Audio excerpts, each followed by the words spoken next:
देखो ये हमारा बहुत इंपॉर्टेंट क्वेश्चन है, इसको अच्छे से समझ लो क्योंकि ये हमारा क्षेत्रमिति वाले टॉपिक से है।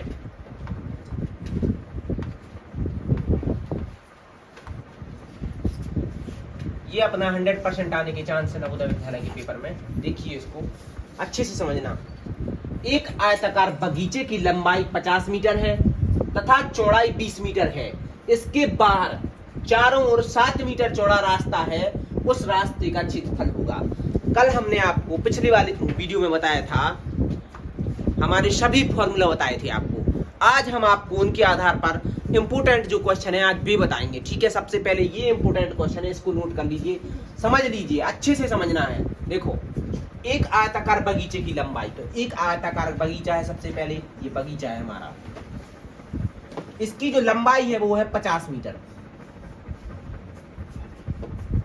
और इसकी चौड़ाई है वो है 20 मीटर।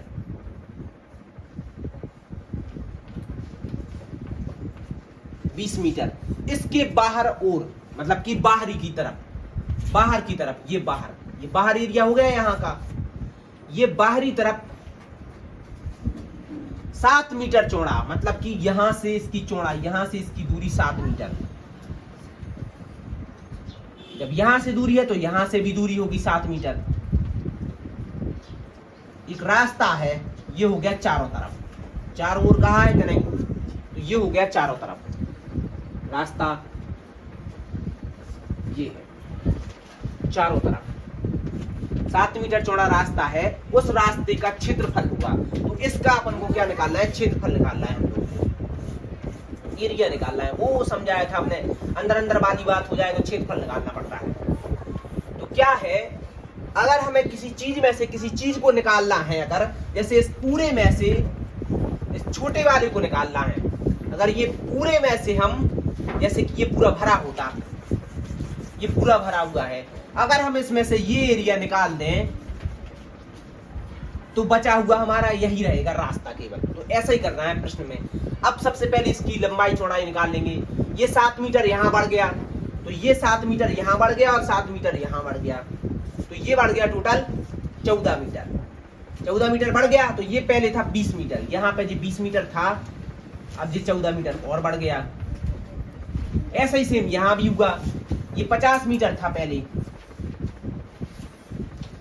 ये 50 मीटर था, ये 7 मीटर यहां बढ़ गया, 7 मीटर यहां भी बढ़ गया, तो ये भी 14 मीटर बढ़ गया। अब इसका प्लस कर लो, ये हो गया 34 मीटर और ये हो गया अपना 64 मीटर। अब सबसे पहले हम सबसे बड़े वाले का क्षेत्रफल निकाल लेंगे। तो आयत का क्षेत्रफल हमने आपको बताया था क्या होता है, आयत का क्षेत्रफल,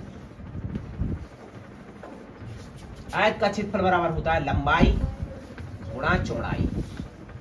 तो बड़े वाले का निकालो पहले, बड़े वाले का है 34, यह लंबाई है अपनी 64, चौड़ाई है अपनी 34। इन दोनों का मल्टीप्लाई कर देंगे हम लोग, गुणा कर देंगे, सबसे पहले निकल आएगा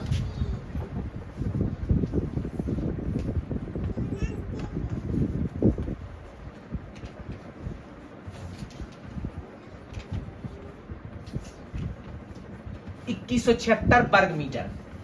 ये आ गया बड़े वाले का।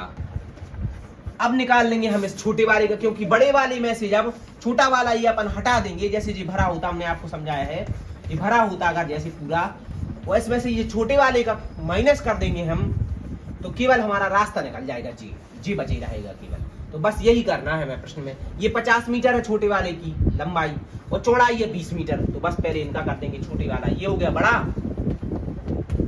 ये हो गया छोटा।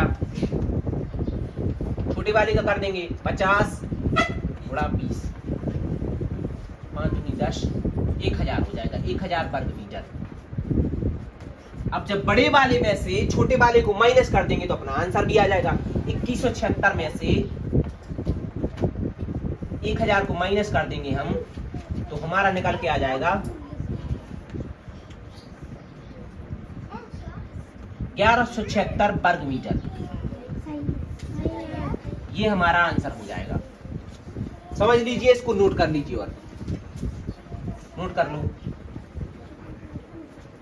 नोट करो इसको। अगर समझ में नहीं आया है तो एक बार अच्छे से समझ लीजिए।